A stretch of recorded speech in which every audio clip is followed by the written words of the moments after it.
Hi guys, welcome back to Holes by Sachar. We're currently on chapter 33 and we now have, not only has Zero ran away from camp, but Stanley has gone after him because Stanley kept thinking how it was too late to save Zero, but what if it wasn't too late? So Stanley was going to go, he's tried to leave, he's escaped, and he's going to try to find Zero. Chapter 33, page 149 in my book. He slowed to a walk. As far as he could tell, nobody was chasing him. He could hear voices coming from back by the truck, but he couldn't make out the words. Occasionally, he'd hear the revving of the engine, but the truck wasn't going anywhere anytime soon.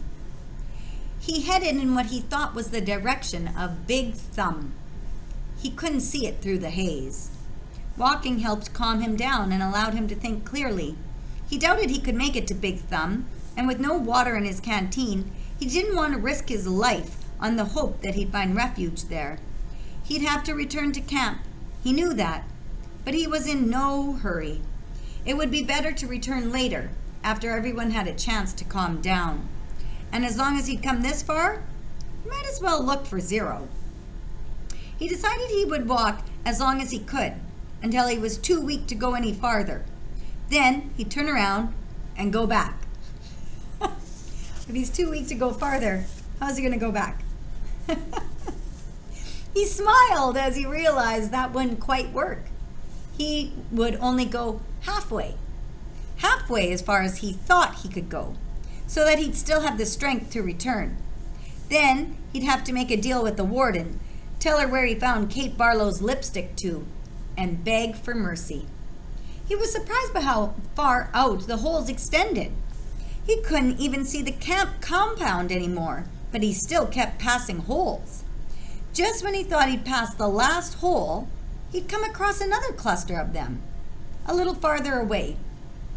Back at the compound, they had dug a systematic order, row upon row, allowing space for the water truck. But out here, there was no system.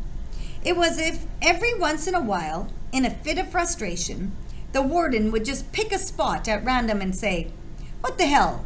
Dig here!" It was like trying to guess the winning numbers in a lottery. Stanley found himself looking down into each hole he passed. He didn't admit to himself what he was looking for.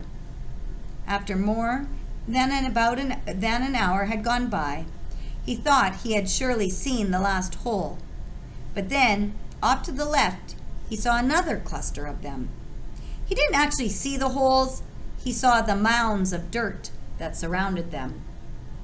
He stepped over the mounds and looked into the first hole. His heart stopped. Down at the bottom was a family of yellow spotted lizards. Their large red eyes looked up at him. He leaped back over the mound and ran. He didn't know if they were chasing after him. He thought he might have seen one leap out of the hole. He ran until he couldn't run any farther, then collapsed. They hadn't come after him. He sat there a while and caught his breath. As he got back to his feet, he thought he noticed something on the ground, maybe 50 yards away. It didn't look like much, maybe just a big rock, but in a land of nothingness, any little thing seemed unusual. He walked slowly toward it. The encounter with the lizards had made him very cautious. It turned out to be an empty sack of sunflower seeds. He wondered if it was the same one Magnet had stolen from Mr. Sir, although that didn't seem likely. He turned it inside out and found one seed stuck to the burlap.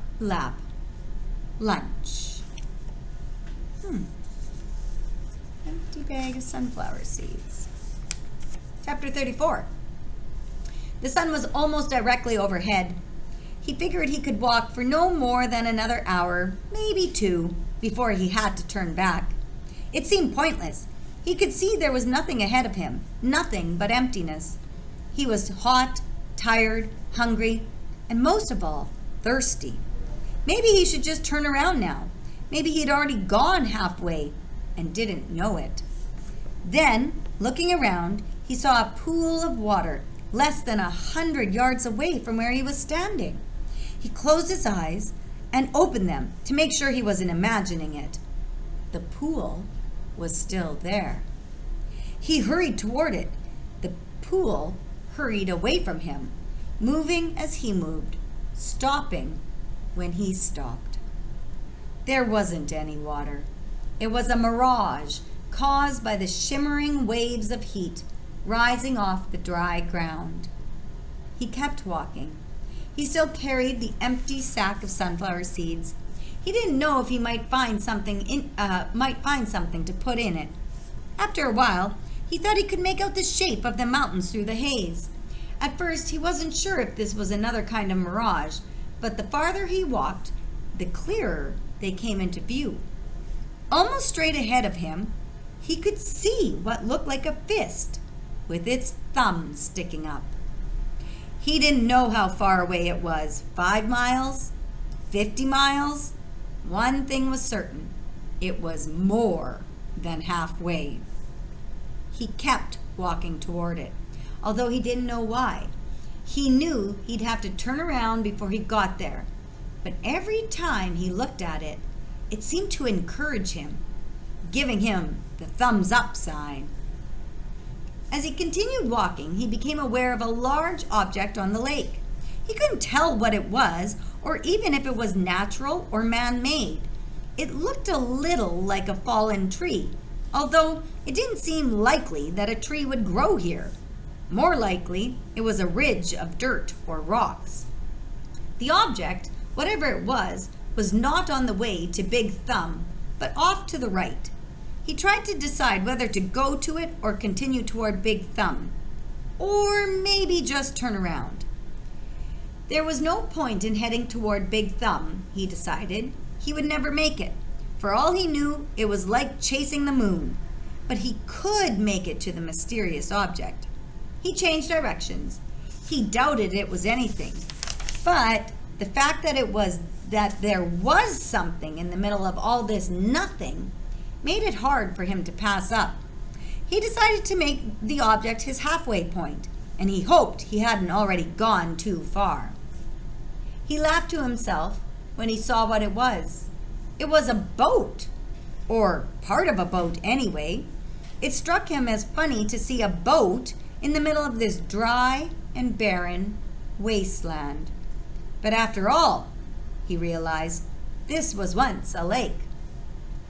The boat lay upside down, half buried in the dirt.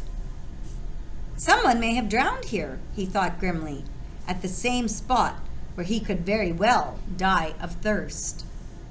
The name of the boat had been painted on the back. The upside-down red letters were peeled and faded, but Stanley could still read the name, Mary Lou. On one side of the boat there was a pile of dirt, and then a tunnel leading down below the boat. The tunnel looked big enough for a good-sized animal to crawl through. He heard a noise.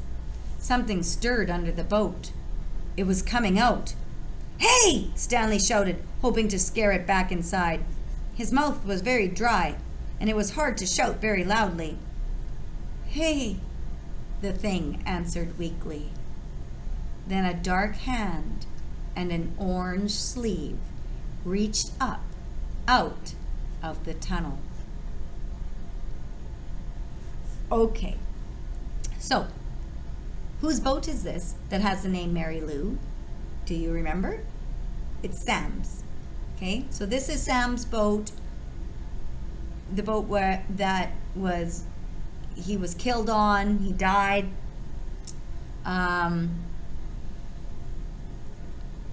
They found it in the middle of this, what was once a lake, but is not anymore. And who do we think is hiding under Sam's boat with an orange sleeve? Well, it has to be Zero. So it sounds like Stanley has found Zero here, hiding under this boat that once belonged to Sam. And I don't know. What will their next step be? Maybe he too was trying to get to the thumb. I don't know. Also makes us remember a little bit to what Sam talked about, how he would, when he was coming across Green Lake to go and see Miss Catherine, he would say he would boat back across, all the way across the lake to where he had his land, and how there was a spot on his land where the water ran upwards. Maybe that's what is going on the thumb. Okay, maybe we'll find out next video. All right, guys, take care.